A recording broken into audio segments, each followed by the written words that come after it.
Hi, Hello. Congressman. How are you? Doing well. How you doing? I'm doing well. Thank you so much for joining us for tonight's Of conversation. course, it's good to be here. Well, it is great to have you. So I want to encourage folks that are tuning in to feel free to drop a note or a comment in the chat. Let us know what city you're tuning in from. Let us know what organization you might be affiliated with. And look, I want to make sure that this is an interactive conversation. So if you have questions for the congressman, we have him on here now. I want to make sure that we lift them up. Oh, looks like DC's in the house. DC? Bronx, Westchester. All right. Look, you're already getting There love. we go. Um, Much love, y'all. Thank you so much. well, good evening, friends. Thank you so much for joining us for tonight's Justice Now conversation sponsored by the National Urban League. I'm your host, Jerica Richardson, and I serve as the Senior Vice President for Equitable Justice and Strategic Initiatives at the League. Um, and tonight, we're going to talk about a heavy topic, ending gun violence in America. It's an important one. But I am honored that we are joined by Congressman Maxwell Alejandro Frost from the great state of Florida, from Central Florida, Florida's 10th district, Orlando. So if you're from Orlando, make sure you show some love in the chat. Um, and so, we're very excited because the congressman is the first member of Gen Z to ever serve in Congress.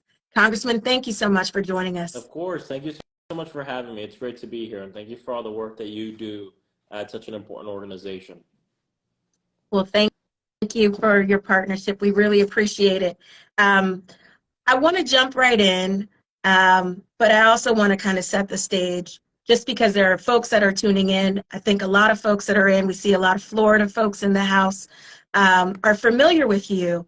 But, hearing your story has been so inspiring to me and so many members of my team. We're a newer division at the National Urban League, really founded to focus on justice and equity. So if I may, if you could tell us a little bit about your journey, why you really were focused on becoming civically engaged and ultimately entering the political space. Give us a little bit about you. Well, for me, I got involved in politics at the age of 15 for one very simple reason. I didn't want to get shot in school. I went to an arts middle school and high school. I was a band major, jazz band. I always like to joke around. I was a jock in high school, not because I was on the football team, because we didn't have any football, but the jazz band was like the football team. But either way, so before every jazz band concert, my best friends and I would go to this Fridays across the street, load up on a ton of junk food. It was kind of one of our traditions.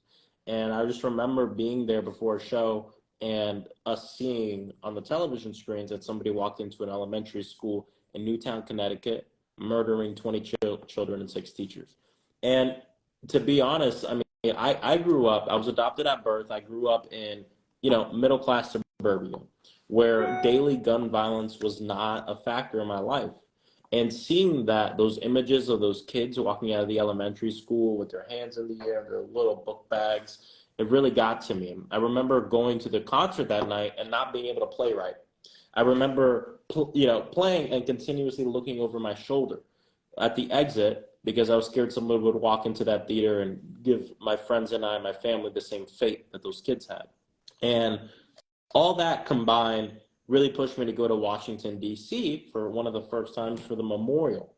And it was at that memorial here for the victims of the Sandy Hook shooting that I met the kids and the siblings who lost their loved ones there. And seeing 6-year-olds, seeing 16-year-olds with the demeanor of 60-year-olds crying over their loved ones who were murdered for just going to school changed my life forever. I actually remember I ran to my hotel room that night crying, called my mother, and I said, Mom, for the rest of my life, I want to fight for a world where I don't have to see that pain in people, where people don't have that pain anymore. And you know how it is. You get it for one reason, and then you find out we got a lot of problems. But the good news is for every problem, there's countless people you meet throughout your life who are doing the work. And honestly, when I think over the past decade of my advocacy, there are many opportunities and times where I could have taken a step back. because of the trauma associated with it. But it was the people along the way that have kept me a part of it, and that's why I'm a member of Congress today. Well, thank you so much for giving us that background and sharing your why. I was about the same age when Columbine happened, and it seems like mass shootings have just continued to increase with frequency in this country. As of yesterday, I think we have seen about 276 mass shootings in 2023 alone. And it's a problem that continues to traumatize, I think, all of us. And it's something that really needs to be addressed. I think it's also important for us to hear, look, you've accomplished a lot already in your life. You've been an organizer and an advocate on a national level, and you chose to go to Congress. Why, you told us why this issue is so important, but why did you choose, I guess, this field to engage in? Why as a member of Congress, why did you go inside as opposed to staying and being, an activist and an agitator and a policy person on the outside? A few things. Well, the first thing I always say is I did do that, right? For a decade of my life, I focused on the outside game, organizing. And the thing that I feel really blessed about is the fact that I've been a part of many different types of movements. Oftentimes we see people within different movements pit against each other. And what I mean by that is I've worked in mutual aid movements that dismiss voting. I've worked in electoral politics where they dismiss protesting. I've been a protest organizer where they dismiss everything else, right? And I've been an artist. And so what I'm trying to say is because I've been a part of kind of these different elements of organizing, I have a unique perspective that puts me in a position where I really see the value in all of it, right? I do believe that we need to vote. Why? Because we should have a say in who we elect as our leaders, because that does matter. I also do believe that we need to protest, because there are times where your leaders don't listen to you, or they're not doing the thing that the community wants, or maybe you just need to educate your community, and direct action, nonviolent direct action, helps us paint that picture for our community and the world. I believe the arts are important because it opens up a gateway to people that sometimes politics can't open up. I believe in mutual aid because mutual aid is the fact that mutual aid exists shows that government has failed. And I believe it is important that people do that work to ensure that we take care of us despite the conditions, and that's what mutual aid is about. And my message to everybody, having been a part of these kind of different types of organizing, is don't dismiss any of it. You don't have to you don't have to be an organizer in all of it, but participate, cast your ballot, and go do your protest. Cast your ballot and go be an artist or whatever. And don't dismiss any of it, because here's the thing. Our opposition, they're incredibly organized and they are incredibly well funded. And if we do not bring our movement together around the common shared values, we will continue to see our rights being taken away. Thank you. And I think that's important for an important point that you lifted up, that there's multiple ways and multiple avenues to be engaged in this fight and do the work. And they're all important. They all need to come into play. They all need to be working together, really, for us to see some success, which has been, I think, unfortunately, in short supply. A lot of times when people talk about gun violence or gun legislation in this country, there often is a conversation where it seems like it's divided along partisan lines. Yeah. But then when you talk to or poll the American people as a whole, it seems like there is a lot more synergy, that there's a lot more meeting of the minds. Yeah. How do you explain that disconnect and what needs to be done differently for us to get over this threshold? This is such a great point because it's so true. You know, the word bipartisanship for the country means what we can agree on, right?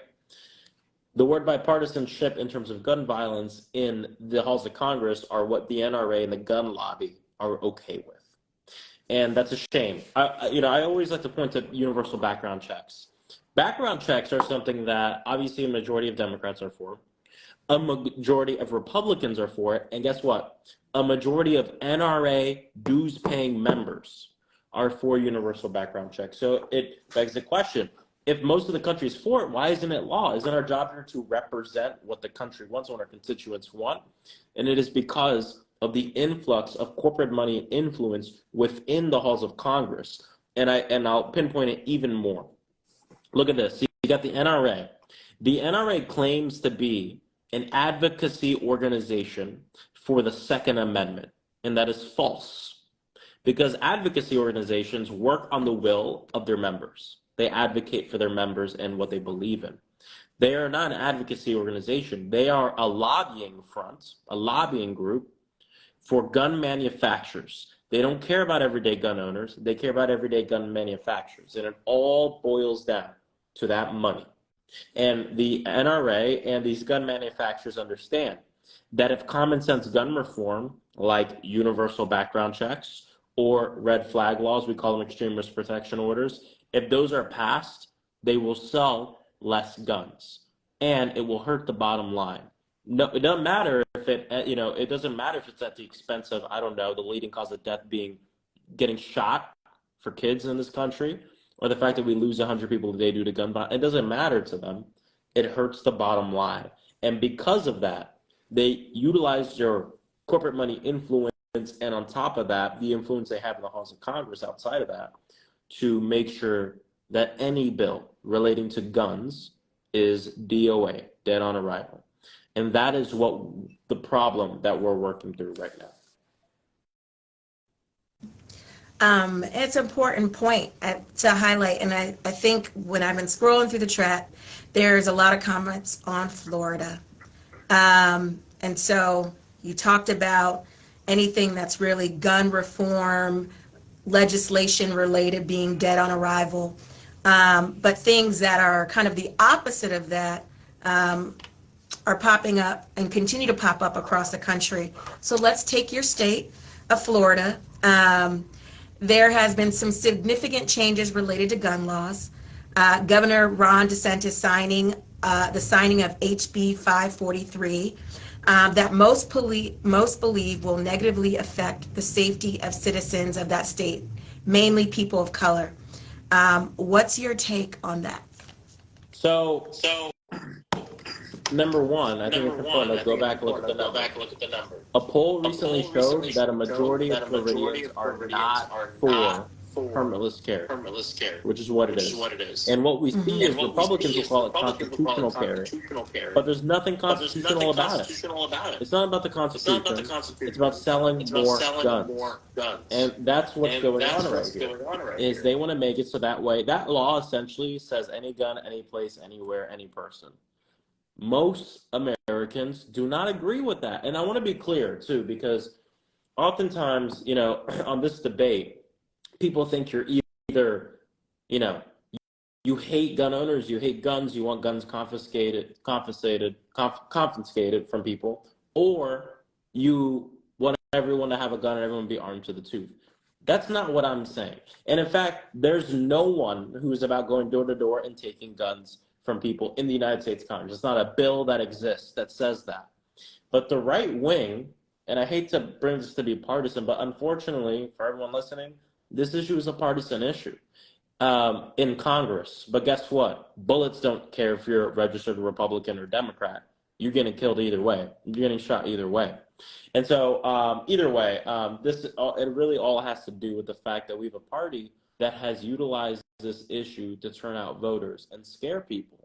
And this is why, it's important for me in my district. I want to be planning a Republican town hall soon to talk with people about this very issue and explain to them, listen, you own a pistol, you own a shotgun, I'm not trying to go to your house and take that from you. I understand. And I understand the nuance in this too. I protested during Black Lives Matter. I've had white supremacists armed walk up to me and threaten my life. And I would never ask another black person to not, buy a gun for their house because they don't feel safe, especially in the South, where a lot of times police don't protect us. I would never ask that of someone. But what I'm asking us to do is take a step back and look at this issue holistically and say, yes, we understand the Second Amendment. It's a right. We understand that. But how do we mitigate this so the leading cause of death in this country isn't being shot to death for our kids? And I think the majority of people are for that. But you know what the problem is? You turn on the news and they got the craziest person on the right talking about this issue and trying to label us like we want to go door to door and take people's guns. But I challenge folks to look at this current Congress and point to one damn bill that does anything like that, because it doesn't exist. We want common sense. We're not trying to infringe on rights. We're trying to protect our people, and that's it. I love that. So essentially, you're encouraging people to read the fine print, not be caught up in the vacuum where we have stories and policies labeled quite differently than what they really are. Exactly. Yeah. And, one of the things that really resonated with me is you mentioned the Black Lives Matter movement. So, this is Justice Now. My team is the Equitable Justice Team. So I want to dig in a little bit and broaden the topic to justice and equity and equality for Black and brown people in this country. We know gun violence is one of the issues that plagues our community in many different ways. And it seems often like that we are really fighting an uphill battle. What are some of the ways that we can get closer to living in a country that feels more equitable and more just for people of color?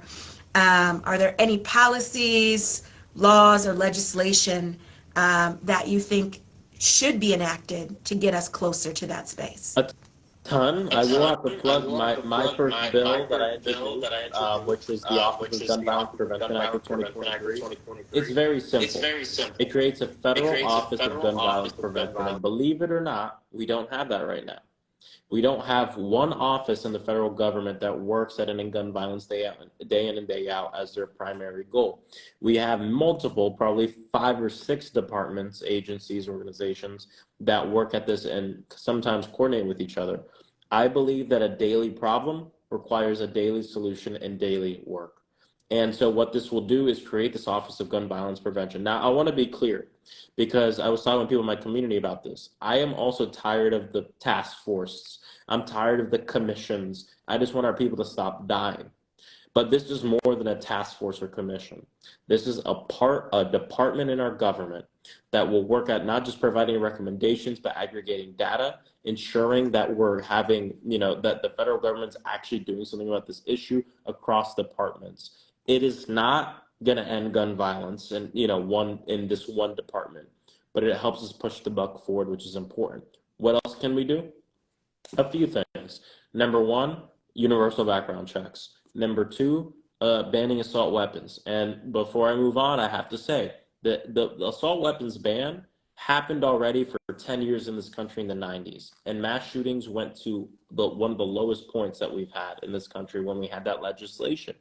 If you are an enthusiast or whatever and you want to still, shoot a assault weapon, you can petition for that, and you can also go to a shooting range for that too. What this does is it's about future sales. We're not going door to door. If you already have an assault weapon, no one's going door to door and taking your guns.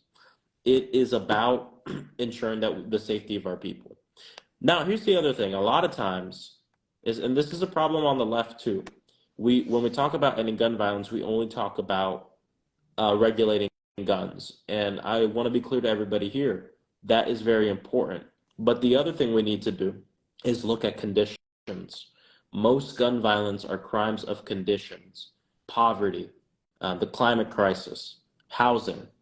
And the goal here should be to create a world where people don't feel the need to use a gun to solve their problems in the first place. And now we get into a lot more. Poverty, wages, housing, climate crisis, all these things make it so that way we can build a better world for all of our people. So, and it has to be all of it. A lot of times on the right, people only want to talk about healthcare, or people only want to talk about mental health and nothing else. We need to talk about mental health. We also need to talk about the guns. We also need to talk about the conditions. It all is a part of this. And this is the thing I try to push here in my own party and in the Republican Party too. Let's talk about all of it, because we lose 100 people a day, and an issue like that requires a comprehensive solution. And so I think everybody has a valid point on this issue. Not everybody, but, I mean, I'll say everybody, but many people have a valid point on this issue. And we need to not allow our narrow interpretation of what can solve gun violence keep us from talking about the totality of the problem. The last thing I'll say is this. The other thing that's important is to actually look at the data. You know, oftentimes, and I'm sure most people watching this would think if you have a serious mental health condition, you're actually more likely to shoot someone. But guess what? If you look at the data, having a serious mental health condition doesn't mean you're more likely to shoot someone. It means you're more likely to be shot. And I don't say that to say, oh, well, people with serious mental health conditions should go by gun. No, I'm just saying that to make a point. There's so much nuance in this issue. There's so much we think we know, but we don't know in this issue. And by looking at the data that already exists and looking at the legislation we have, we can build a world that's best. And the last thing I'll say, because someone just brought it up, it's really important, is the fact that we need to fund community violence intervention. And what that is, community violence intervention manifests itself in many different ways. It could be after school programs. It could be actually violence interrupters that go into the community and literally identify who's most likely to shoot someone and who's most likely to be shot. And these credible messengers are dispatched into the community and work with stakeholders. They make relationships with gangs. They make relationships with different people. Yet shout out Community Justice Action Fund, which works at this. And they work at ending gun violence on the ground. And here's the ethos of this. If gun violence starts in the community, it's going to end in the community. And we can't just police our way out of this problem. We need to fund communities. Well, you are speaking my language and our language here at the Urban League, how important it is to address root causes, right?